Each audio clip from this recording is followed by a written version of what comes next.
The escape pod fell through the purple sky like a burning rock. Inside, Yun Taiho held on tight and prayed to any god that might be listening. Warning lights flashed red all around him. The computer voice kept saying, "Impact in 30 seconds," over and over again. Taiho was not a soldier. He was not a pilot. He was just a construction engineer who built things on distant planets. He had spent 15 years building colonies, research stations, and mining facilities across the galaxy. He was good at his job. He understood how to make things stand strong against wind, rain, and time, but none of that knowledge could help him now. The pod hit the mountainside with a terrible sound. Metal screamed and glass shattered. Taiho felt pain explode through his body as he was thrown against the safety straps. Then everything went dark. When he opened his eyes again, smoke filled the small space. His head hurt badly, and he could feel warm blood running down his face. The pod was broken and twisted around him. Through a crack in the hull, he could see strange purple light. Taiho moved slowly. His left arm hurt when he lifted it, but nothing seemed broken. He was lucky, very lucky. He kicked open the damaged door and crawled outside. The air tasted strange, slightly bitter, but his suit's sensor said it was safe to breathe. The planet was called Narration 4 in the official records. It was a frontier world, barely explored, marked as dangerous due to its native wildlife. Taiho looked at his broken pod. The communication system was completely destroyed. His emergency beacon was damaged, but still sending a weak signal. According to his scanner, the nearest human outpost was more than 800 kilometers away through mountains and valleys filled with unknown dangers. He sat down on a rock and tried to think clearly. He had some food packs in the pod. He had water for maybe 5 days. He had his engineering tools, which were not weapons, but might be useful. He had his knowledge and his will to survive. The rain started falling an hour later. It was not normal rain. The drops hissed when they touched the rocks, leaving small burn marks. Acid rain. Taiho quickly gathered what supplies he could carry and started. Looking for shelter. He found the cave as the sun began to set.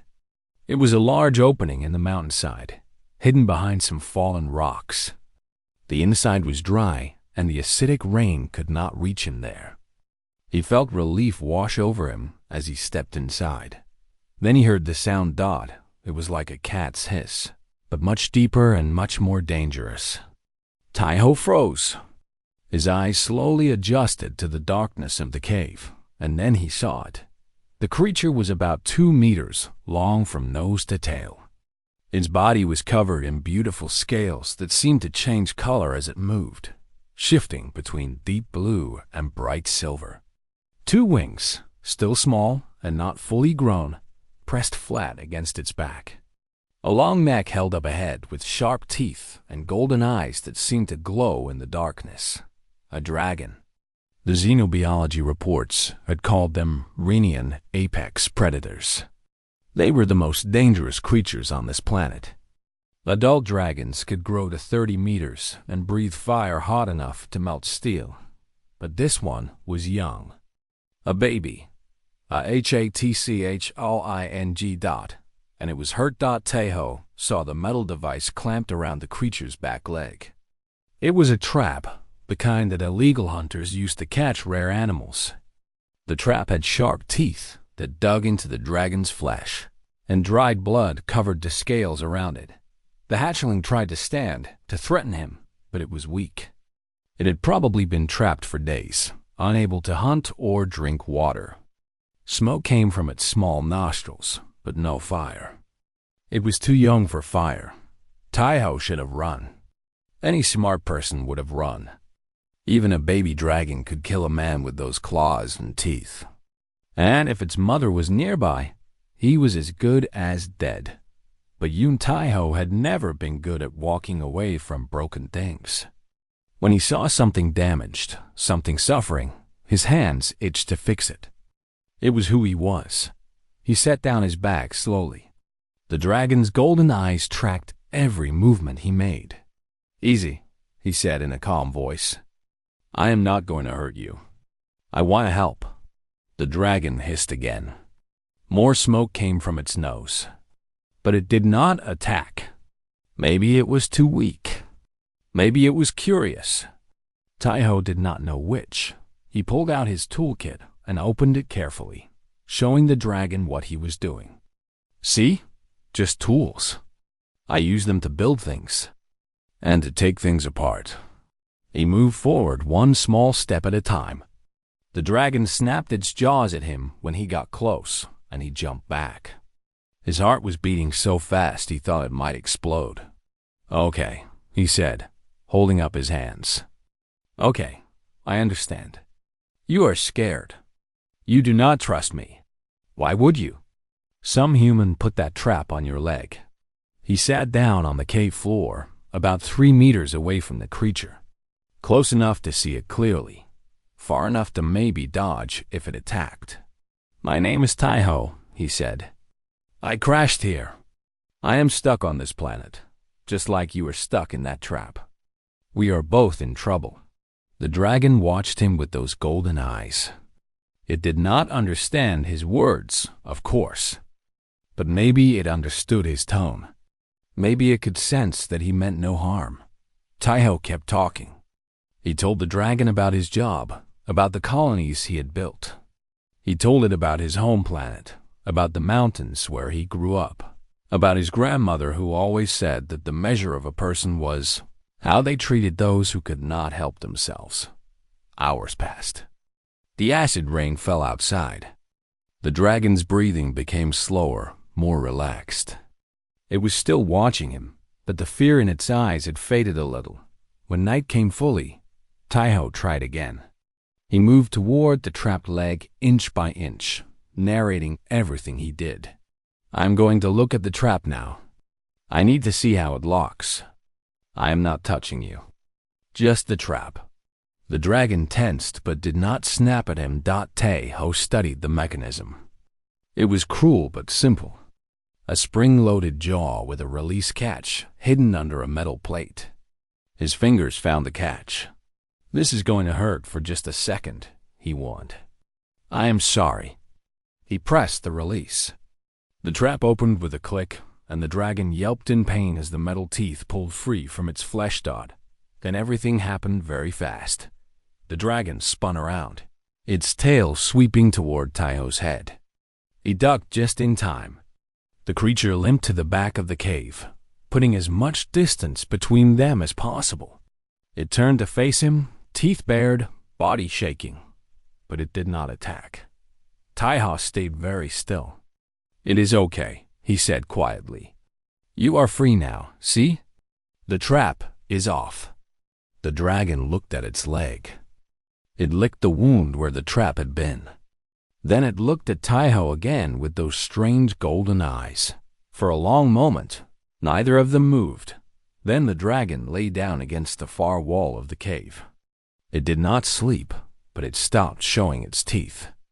It just watched him with something that might have been confusion or curiosity. Taiho leaned against his own wall with a tired sigh. Every muscle in his body ached. He was stranded on an alien world with no way to call for help and no way to survive for long. His only company was a baby dragon that might decide to eat him at any moment. But he was alive, and the dragon was free. "Well," he said to the creature across the cave, "it looks like we are stuck together for now. I hope you do not snore." The dragon made a small sound, almost like a grunt. Taiho smiled despite everything. It was the first time he had smiled since his ship exploded. "I will take that as a no." He closed his eyes, listening to the acid rain falling outside and the quiet breathing of the dragon in the darkness. Tomorrow he would figure out how to survive. Tomorrow he would start building something because that was what he did. But tonight, he had done something good. He had helped a creature in pain, even when helping might have killed him. His grandmother would have been proud. In the darkness of the cave, The dragon's golden eyes stayed open, watching the strange human who had freed it from the trap. It did not understand why he had helped. It did not understand his soft sounds or his gentle movements, but something in its young mind remembered. The trap had meant pain. The human had taken the pain away. It was a small thing, a tiny seed, but seeds could grow into mighty trees if given enough time. 3 weeks had passed since Taiho crashed on a wretched IV. 3 weeks of learning to survive on a world that seemed to want him dead. Every morning, he woke up in the cave and checked on the dragon. Every morning, the dragon was still there, watching him with those golden eyes. It had not tried to attack him since that first night. It had not tried to leave either. The creature's leg was healing well. Dragons were tough, it seemed. The wound that would have taken a human months to recover from was already closing, new scales growing over the damaged flesh. The dragon could walk without limping now, could even run short distances. Taiho had given it a name. He called it Bile, which meant star in his grandmother's old language. The name came from the pale white markings on the dragon's wings, small dots that looked like stars scattered across the night sky. Bile did not know it had a name, of course, but Taiho found it easier to talk to the creature when he had something to call it, and he talked a lot. He talked while he gathered food, while he collected water, while he worked on his various projects. He talked because the silence of the alien world was too heavy, and because somewhere deep down he believed Bile was listening. The food situation had been the first problem to solve. Taiho had found strange mushrooms growing in the deeper parts of the cave system. His scanner said they were safe for humans to eat, rich in protein and nutrients. They tasted terrible, like wet cardboard mixed with dirt, but they kept him alive. He had also figured out how to collect rainwater safely. The acid rain would burn skin and damage metal, but if he let it filter through certain rocks near the cave entrance, it became clean water. Nature had its own purification system. He just had to understand it. Bile hunted for its own food. Taiho would see it disappear into the valley below and return hours later with small animals in its jaws. The dragon never offered to share, and Taiho never asked. They had their separate meals, their separate lives. But slowly, something was changing between them. It started with Taiho's building projects. He needed shelter beyond the cave, something he could use as a workshop, a place to repair his equipment, and maybe, eventually, build something that could help him get rescued. He began constructing a small structure near the cave entrance, using materials he salvaged from his crash pod and natural resources he found nearby. Fallen branches, flat stones, strips of flexible bark that worked almost like rope. Bile watched everything he did. At first, the dragon kept its distance, observing from the mouth of the cave like a suspicious cat. But as days passed, it moved closer and closer, until it was sitting just a few meters away while Taiho worked. One morning, Taiho decided to try something. He picked up 2 sticks and held them up so Bile could see. "Watch this," he said. "This is important." He leaned the 2 sticks against each other, trying to make them stand. They fell over immediately. "See?" he said. "2 sticks by themselves are weak. They cannot support anything." Bile tilted its head, a movement that reminded Taiho of a curious dog. He picked up a 3rd stick. "But if I add 1 more and tie them together at the top." He used a strip of bark to bind the 3 sticks together, then spread their bases apart. The structure stood firmly on its own. 3 is stronger than 2, Taiho explained. "It is called a tripod. The weight goes down through all 3 legs equally. This is basic engineering. Triangles are the strongest shape." Bile stood up and walked over to the little structure. It sniffed at the sticks, then looked at Taiho. "You understand, do you not?" Taiho said softly. "You are not just an animal. There is a mind in there, behind those golden eyes."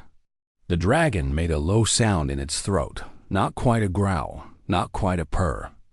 Then it turned and walked back to its spot at the cave entrance. Taiho smiled and went back to work. The next morning, when he woke up, there was a pile of sticks next to his sleeping area. He sat up slowly, staring at the pile. The sticks were different sizes, some thick, some thin, but they were clearly gathered on purpose. And sitting next to the pile, watching him with obvious expectation, was Bile. "Did you?" Taiho started. He could not finish the sentence. His throat felt tight with an emotion he could not name. He picked up 3 of the sticks. He tied them together at the top and stood them up like he had done before. Then he looked at Bile and gestured to the remaining sticks. "Your turn." The dragon moved forward. Its claws were not designed for delicate work, and its fingers did not bend like human hands. But it tried. It grabbed sticks in its mouth and arranged them carefully. It used its tail to hold things in place while it worked. The first attempt fell apart. So did the second. And the third. But Bile did not give up. It kept trying, adjusting its approach each time, learning from its mistakes. On the 7th attempt, the structure stood. It was messy. The binding was loose and the sticks were not even. But it stood on its own, a tripod made by dragon claws. Taiho laughed. It was a real laugh, the kind that came from deep in the belly, the kind he had not felt since long before the crash. "You did it," he said. "Bile, you actually did it." The dragon looked at its creation, then at Taiho, and something changed in those golden eyes. Something soft and warm that had not been there before. From that day on, Bile was not just an observer. It was a helper, a student, a partner. Taiho taught it everything he could think of. He explained how to make walls by weaving branches together. He showed how to create a roof that would shed rain instead of collecting it. He demonstrated the importance of a solid foundation, how buildings needed strong bases to stand against wind and time. Byle learned with amazing speed. Its mind absorbed information like dry ground absorbing water. Within a week, it could build a basic shelter by itself. Within 2 weeks, it was improving on Taiho's designs, finding ways to make structures stronger and more stable. The dragon's greatest limitation was its body. Claws and teeth were not ideal tools for construction. But Bile was creative.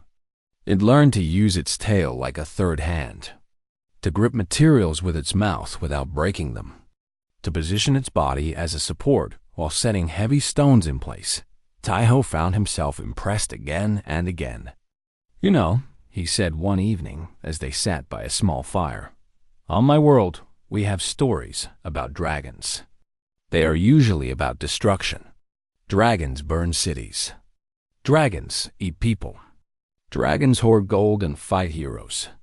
Bile looked at him, firelight reflecting at its golden eyes. "But you," Taiho continued, "you are not like those stories. You want to create things, not destroy them. You want to learn and grow." He smiled sadly. "I wish the people who trapped you could see what I see. Maybe they would not be so quick to treat you like a monster." The dragon made that low sound again, the one that was almost like a purr. It moved closer to Taiho and rested its head on the ground near his leg. Taiho reached out slowly and touched the scales on Bile's neck. They were warm and smooth, like polished metal heated by the sun. The dragon did not pull away. "We make a strange team," Taiho said. "A human engineer and a dragon hatchling building things together on a planet where everything wants to kill us." He paused. "But I am glad you are here. I do not think I could have survived alone." Bile closed its eyes and let out a long, peaceful breath. Taiho looked up at the alien stars, so different from the stars of his home world. He thought about the beacon still sending its weak signal into the void. He thought about rescue ships that might or might not be coming.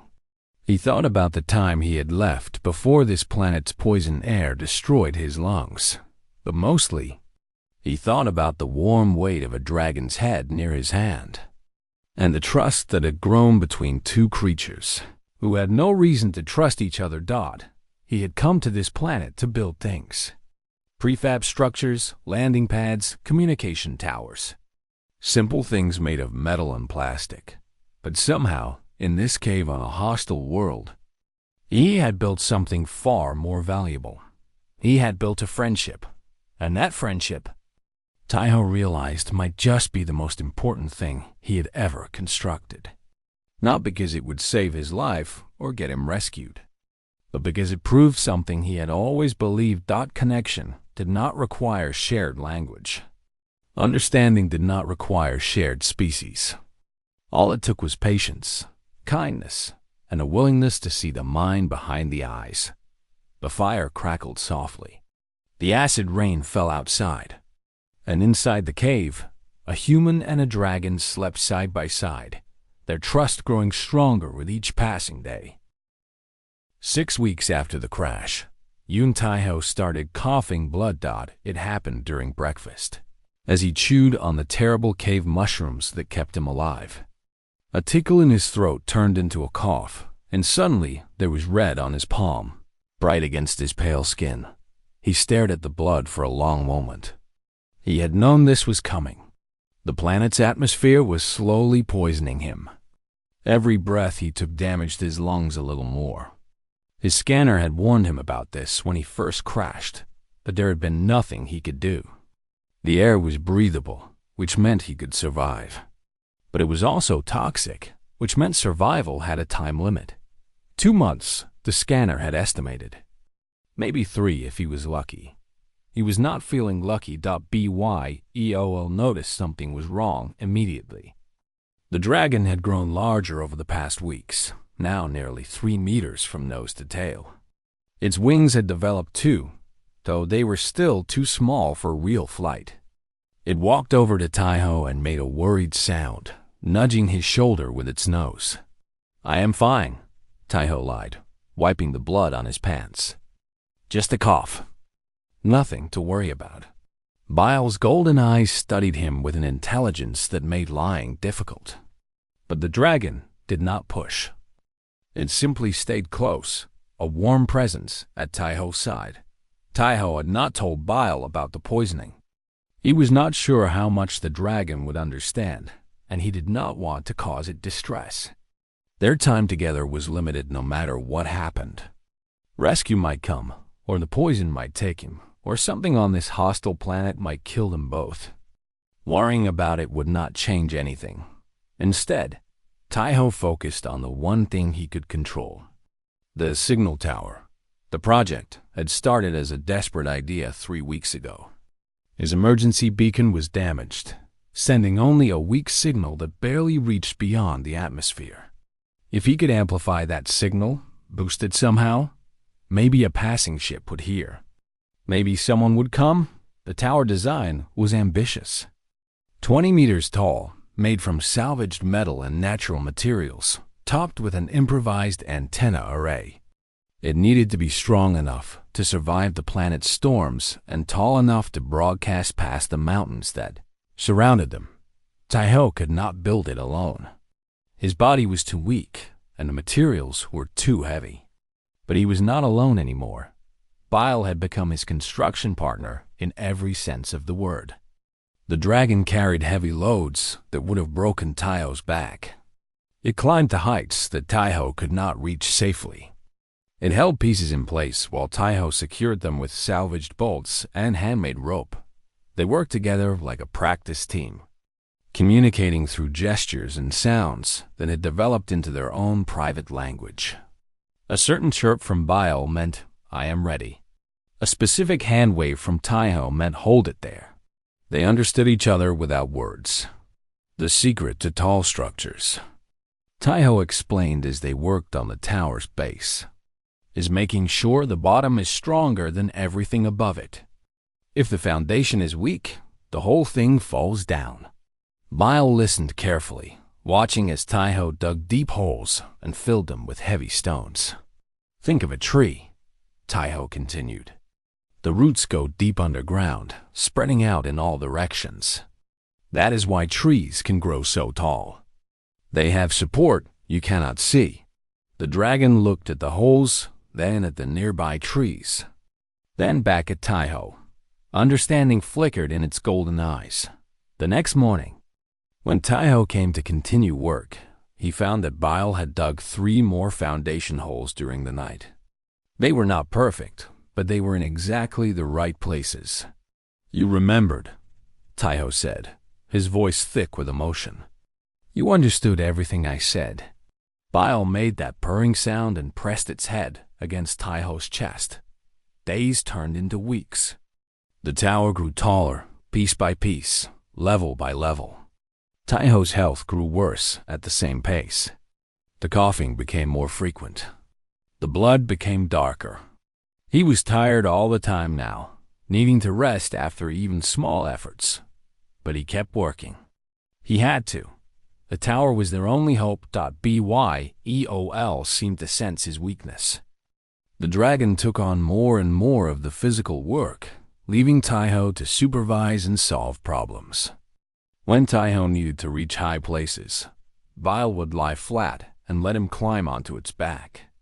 When Taiho dropped tools, Bile would fetch them before he had to bend down. It was partnership in its purest form. 2 different creatures with different abilities, working together toward a shared goal. One evening, as they rested after a long day of construction, Bile did something unexpected.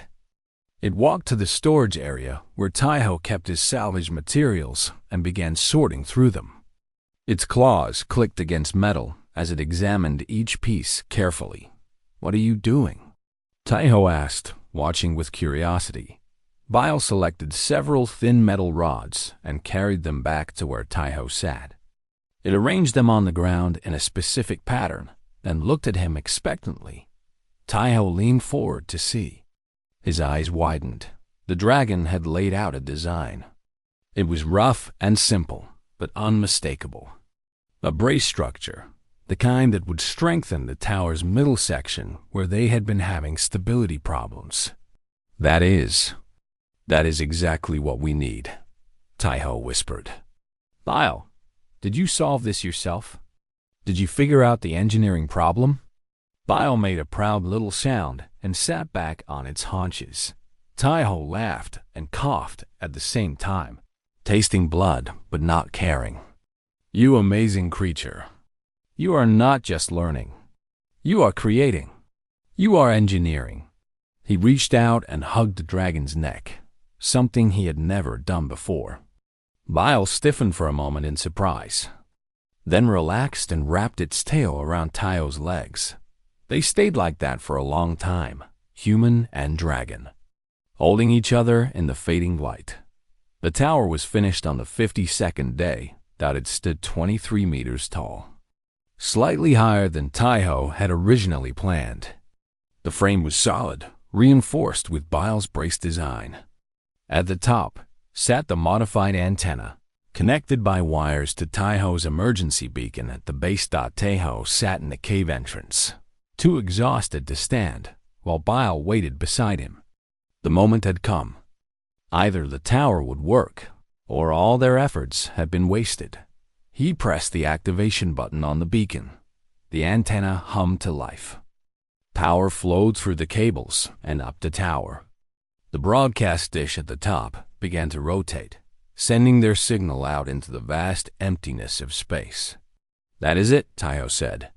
His voice was barely a whisper now. Speaking hurt. Everything hurt. Either someone hears us, or they do not. All we can do is wait. Bile lay down beside him and placed its head on his lap. Taiho rested his hand on the dragon's warm scales and closed his eyes. He was so tired. Every day he felt worse. Every night he wondered if he would wake up in the morning. The poison in his lungs was spreading, and no amount of hope could stop it. But he was not sad. Looking at the tower they had built together, he felt something closer to peace. Even if rescue never came, he had done something meaningful. He had taught a dragon to build. He had created something real with his own hands. He had proven that trust could exist between species, that understanding could cross any barrier. "You know," he said softly to Bile, "I spent my whole career building structures. Colonies, stations, platforms. Important things, or so I thought. But this tower, the one we made together, feels different. It feels more real than anything I ever built before." Bile rumbled softly. "I think it is because of you," Taiho continued. "Buildings are just metal and stone. They do not mean anything by themselves. But what we have built, you and I, is more than a tower. It is trust. It is friendship. It is proof that kindness can exist in a cold universe." He coughed again, tasting blood. He was fading. He could feel it. "I am sorry," he whispered. "I do not know if I will be here to see this through. I do not know if I will be here to see you grow up." Tears rolled down his cheeks. "But I want you to know something, Bile. Whatever happens, I am glad I met you. I am glad I freed you from that trap.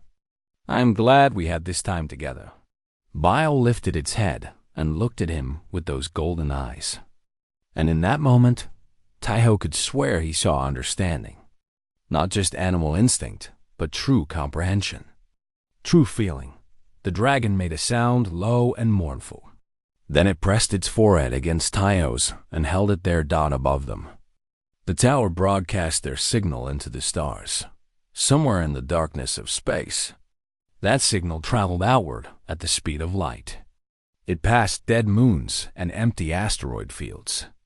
It crossed the vast distances between worlds, and somewhere, on a frequency reserved for emergency broadcasts, a radio operator heard it. But in the cave on Narration 4, Taiho did not know that.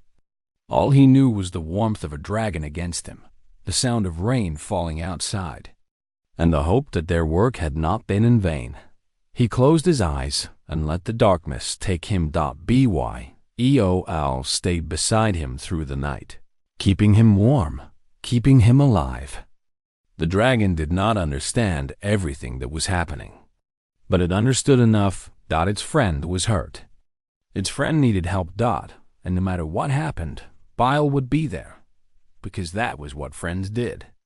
They stayed. They protected.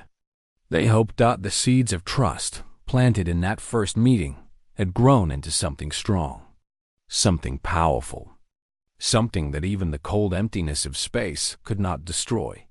All they needed now was time and luck and perhaps a ship in the darkness that could hear their call.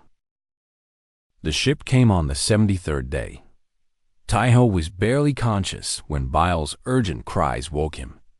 The dragon was at the cave entrance, wings spread wide, making sounds he had never heard before. Warning sounds. Danger sounds. He forced his broken body to move, crawling to where he could see outside. There, descending through the purple clouds, was a sleek black vessel. Not a rescue ship from the Galactic Frontier Course. The design was different. Military, private. As it came closer, Taiho saw the marking on the hull. A stylized letter H surrounded by a circle. His blood went cold. Wang Corporation. Everyone in the frontier knew that name. Wang Corporation was a massive company that made most of its money from mining and resource extraction. But they had another business, one that was not advertised. A business in rare animals. Illegal hunting, poaching. The trap that had caught Bile's leg all those weeks ago had been Wang technology. "No," Taiho whispered. No. He tried to stand. His legs would not support him. He fell against the cave wall, coughing so hard he could taste nothing but blood. The ship landed in the valley below the cave. A ramp lowered and soldiers came out. They wore black uniforms and carried weapons. Behind them walked a woman in a gray coat, her face hard and cold as she surveyed the landscape. Taiho recognized the type. a corporate executive, someone who saw living creatures as products to be bought and sold. The soldiers spread out in a careful formation, approaching the cave. Bile moved in front of Taiho, body low, smoke pouring from its nostrils. The dragon was bigger now, nearly 4 meters long. Its scales had deepened in color, the blue almost black, the silver almost white. It looked dangerous. It looked ready to fight, but there were 10 soldiers with weapons designed to take down creatures much larger than Bile. "Wait," Taiho gasped, putting his hand on the dragon's side. "Do not attack. Let me talk to them."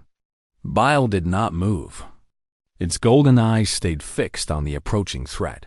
The woman in gray reached the cave entrance. She looked at Taiho with clinical interest, then at Bile with obvious greed. "Engineer Yun Taiho," she said. Her voice was calm and professional. "My name is Cha Soman, Wang Corporation." "I know who you are," Taiho said. "I know what you want." Soman smiled, but there was no warmth in it. "Then you understand the situation. We tracked your distress signal 3 weeks ago. We have been watching since then, monitoring your progress with," she gestured at Bile, "the specimen." "Bile is not a specimen. Bile." Soman repeated the name like it amused her. "You named it. How charming." She stepped closer, examining the dragon with a collector's eye. "Arenian apex hatchling. Do you have any idea how rare these are? How valuable? Our clients pay millions for exotic specimens. A live one, young enough to be controlled, trained to follow commands." She shook her head. "You have no idea what you have done, Engineer Yoon. I saved a creature from one of your traps. That is all I did. No, you did much more than that." Soman's eyes moved to the signal tower standing tall behind the cave. "You taught it to build. Our surveillance drones recorded everything. A dragon that can construct structures. That follows instructions. That works alongside a human." She laughed, a cold sound. "The scientific community will pay a fortune just to study it. And the military applications? Imagine dragons trained to build fortifications, dig trenches, construct weapons." Taiho felt sick. Not from the poison in his lungs, but from the realization of what his teaching had created. He had wanted to help Bile. He had wanted to give the dragon skills, knowledge, the ability to create. But in the hands of people like Soman, those same skills would be twisted, used for destruction instead of creation. "You cannot have Bile," he said. His voice was weak, but his words were strong. "I will not allow it." Soman's smile faded. "Engineer Yun, look at yourself. You are dying. In a week, maybe 2, the atmosphere will finish what it started. You cannot stop us. You cannot even stand. Maybe not. But I can refuse to help you. Bile trusts me. Without that trust, the dragon will never cooperate with anyone else. Then we will take it by force and train it ourselves. It will take longer, but the result will be the same." Taiho shook his head. "You do not understand. Dragons are intelligent. More intelligent than you realize. If you try to force Bile, if you try to break that spirit, you will destroy everything that makes the dragon valuable. You will have a monster that hates you instead of a partner that helps you." Soman's eyes narrowed. She was thinking, calculating. Taiho could see her weighing options, risks, profits. "What do you propose?" She finally asked. "Let Bile go. Leave this planet. Find your specimens somewhere else." Soman laughed. "That is not a proposal. That is a surrender demand, and you have nothing to bargain with." She gestured to her soldiers. "Take the dragon. Stun it if necessary, but try not to damage it too badly. The buyers like their products in good condition." The soldiers moved forward, weapons raised. Bile stepped back, pressing against Taiho's body. The dragon was trembling, but not from fear, from rage. Smoke poured from its jaws, thicker than before. And within that smoke, something glowed. Something orange and hot. Fire. Taeho single quotes as eyes widened. Renian dragons did not develop their flame until maturity, which usually took years. But Bile was young. It should not be possible, unless stress could accelerate the process. Unless fear and anger and the need to protect could awaken abilities that should have stayed dormant. The first soldier reached for Bile. The dragon opened its mouth. Flame exploded outward.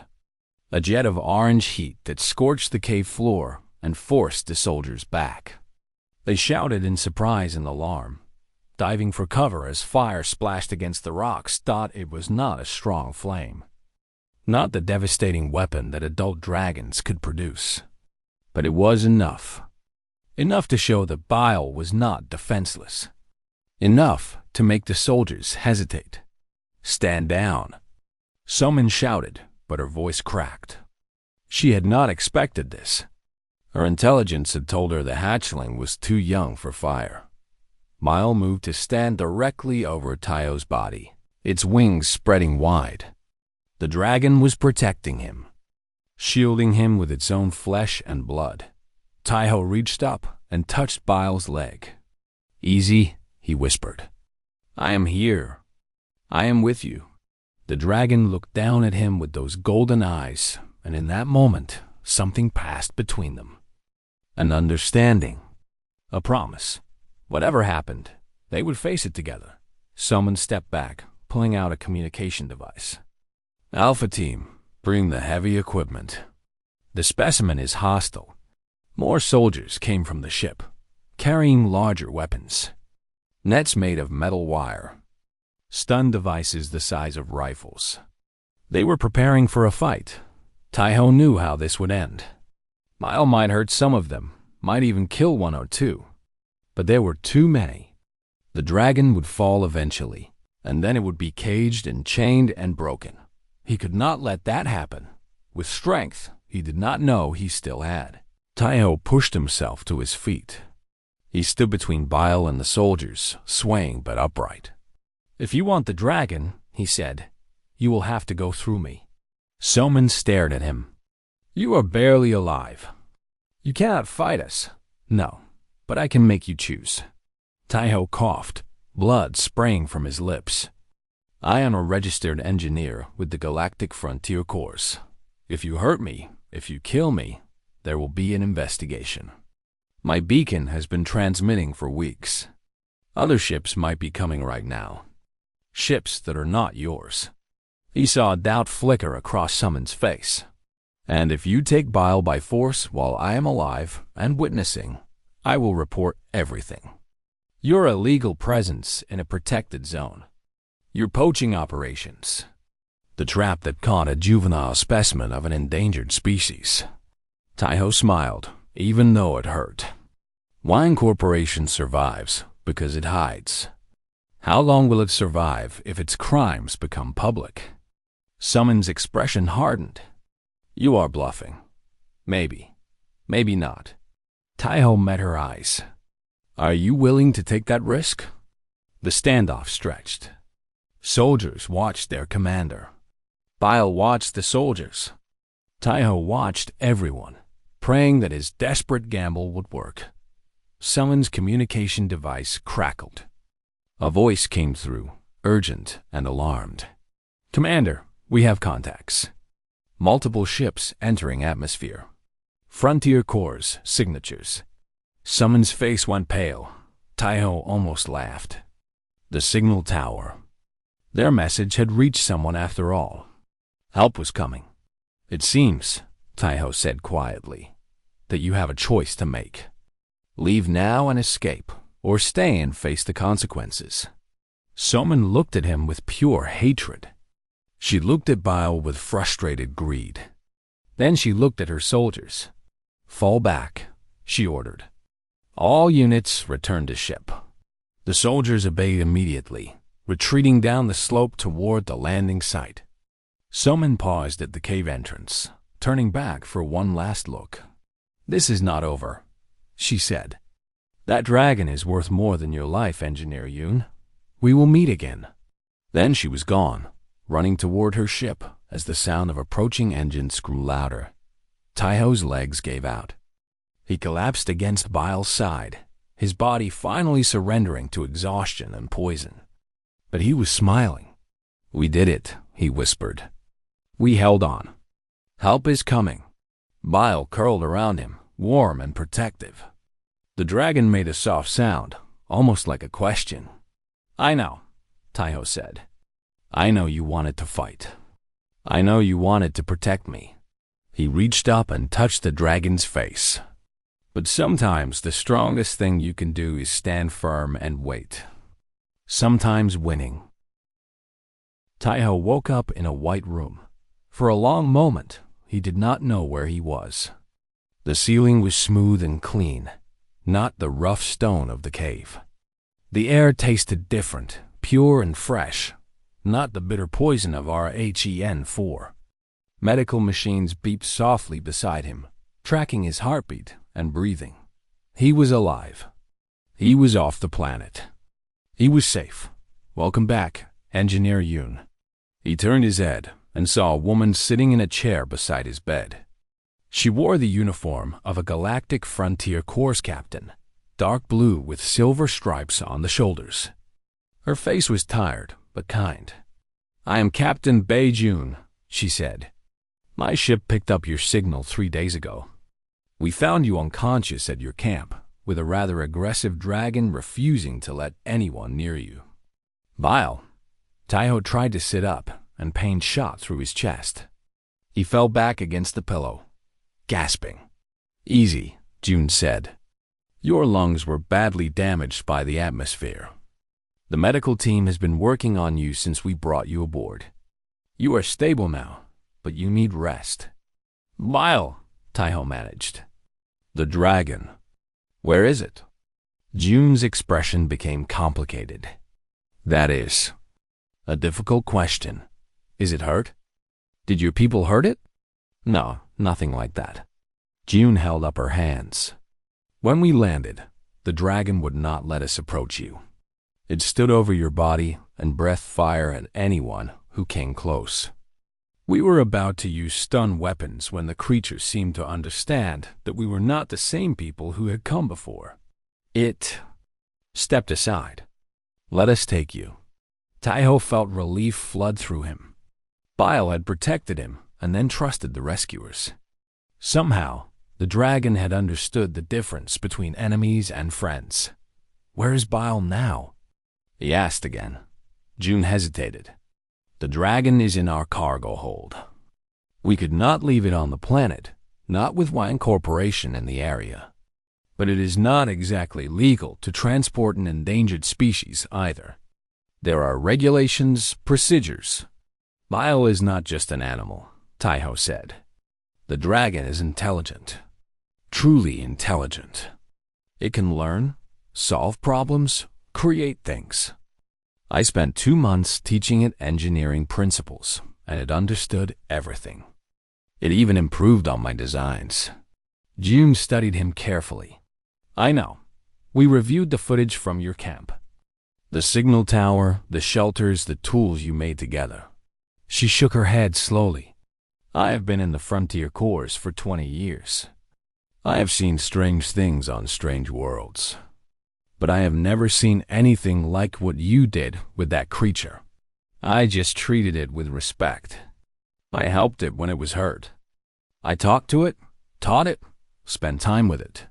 Taiho looked at the captain with tired eyes. "Is that really so unusual?" "Honestly? Yes." June leaned forward. "Most humans look at alien creatures and see resources. Things to be used, studied, exploited. You looked at a dragon and saw a student. A friend." She smiled slightly. "That kind of thinking is rare, valuable." Taiho did not know what to say. He had never thought of himself as special. He was just an engineer who built things and fixed what was broken. "What happens now?" he asked. June stood up. That depends on several factors. Your medical condition, the legal status of the dragon, the ongoing investigation into Huang Corporation's activities. She paused at the door. But I want you to know something, Engineer Yoon. Whatever happens, I'm going to recommend that you and the dragon not be separated. What you have built together is too important to destroy. She left the room, and Taiho was alone with his thoughts. The next 3 weeks were a blur of medical treatments, interviews, and bureaucratic meetings. Taiho's lungs were repaired using advanced gene therapy. His body slowly healed. But through all of it, his thoughts were with Bile. They let him visit the dragon on the 5th day. The cargo hold had been converted into a makeshift habitat, with artificial lighting that mimicked Archon 4's purple sky and temperature controls that kept the air warm. And there, in the center of the space, sat Bile. The dragon had grown again during their separation. It was nearly 5 meters long now, its wings finally large enough for short flights. When Taiho walked through the door, Bile's head snapped up. Golden eyes widened.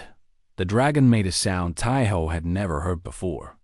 A cry of pure joy. Byo ran to him, nearly knocking him over with the force of its greeting. The dragon wrapped around him, wings and tail and body pressing close, making those purring sounds that meant happiness and safety and home. Taiho held on tight and cried. He was not ashamed. After everything they had been through, tears were the most honest response he had. I missed you too, he whispered into Bile's scales. I missed you so much. They stayed like that for a long time, human and dragon, reunited after weeks apart. The crew members who watched through the observation window would later say it was the most beautiful thing they had ever seen. 6 months later, Yoon Taiho stood on a platform, overlooking the new research station on Narration 4. The station was unlike anything the Frontier Corps had built before. Instead of the standard prefab modules and metal structures, this station incorporated natural materials and organic designs. The buildings curved and flowed, working with the landscape instead of fighting against it. Byo had helped design it. Taiho was officially listed as the station's chief construction consultant, but everyone knew the dragon was equally important. The two of them worked together every day, solving problems, creating solutions, building structures that blended human engineering with something new and strange and wonderful. Other dragons had begun to visit the station. Adults, drawn by curiosity about the strange creature that looked like one of them, but acted like the small, soft beings who built things. Bile would communicate with them in ways humans could not understand. And slowly, carefully, trust began to spread. The Renian dragons were not just animals. They were intelligent beings with their own culture, their own ways of thinking. And thanks to Bile, humanity was beginning to understand them. Captain June visited regularly, bringing supplies and news from the wider galaxy. On one such visit, she found Taiho sitting on a hillside, watching Bile play with a group of younger dragons. The Research Council is calling it the Bridge Initiative, she said, sitting down beside him. A program to build understanding between humans and Renian dragons. They want to expand it to other intelligent species, other worlds. Taiho watched Bile demonstrate a simple construction technique to an adult dragon twice its size. That sounds ambitious. It is. But ambitious is good. June smiled. You know, when I first found you, I thought you were just a lucky survivor. A man who had managed to tame a dangerous animal. I did not understand what you had really done. What did I really do? You built a bridge. June gestured at the scene before them. Not with metal and stone. With patience and kindness. With trust. She looked at him seriously. Humanity has been expanding across the galaxy for centuries, and most of the time, we do it badly. We take what we want and leave destruction behind. But you showed us another way. A better way. Taiho thought about that. He thought about the terrified hatchling he had found in the cave all those months ago, trapped and hurt and alone. He thought about the lessons they had shared, the structures they had built, the trust that had grown between them like a living thing. He had not planned any of it. He had not meant to change the galaxy or start a movement or prove anything about humanity's potential. He had just seen a creature in pain and decided to help. Maybe that was enough. Maybe the biggest changes always started small, with one person choosing to be kind when fear would have been easier. Bile finished its demonstration and flew back to where Taiho sat. The dragon had grown into its wings now, fully capable of flight, massive and beautiful and proud. It landed beside him with surprising gentleness and pressed its great head against his shoulder. "I know," Taiho said, scratching the sensitive spot behind Bile's eye ridge. "I love you too." June watched them with wonder in her eyes. "You know, there's a saying in the course, humans will befriend anything. We mean it as a joke, usually. But watching you and Bile..." She shook her head. "Maybe it is not a joke. Maybe it is our greatest strength." Taiho smiled. He looked at his dragon, at the station they had built together, at the possibility of a future where humans and aliens understood each other. It was more than he had ever dreamed possible. It was more than he had ever dreamed possible. "We are builders," he said simply. "That is what humans do. We build things. Structures, machines, relationships. Sometimes we build them with metal. Sometimes we build them with words. And sometimes..." He looked into Bile's golden eyes, seeing the intelligence and warmth and love that had grown from that first frightened meeting. "Sometimes we build them with trust." The dragon made a sound deep in its chest, that purring rumble that Taiho knew so well. Agreement, affirmation, joy. They sat together on the hillside, as the purple sun set over a world that had once seemed so hostile. Below them, humans and dragons worked side by side, learning from each other, growing together, building a future that neither species could have achieved alone. And at the center of it all was a simple truth that Yun Taiho had, discovered in a dark cave on a stormy night, that kindness was stronger than fear, that trust could cross any barrier, and that the greatest things we build are not made of metal or stone. They are made of connection. They are made of understanding. They are made of love. That is the human way. That is why the galaxy fears us and admires us in equal measure.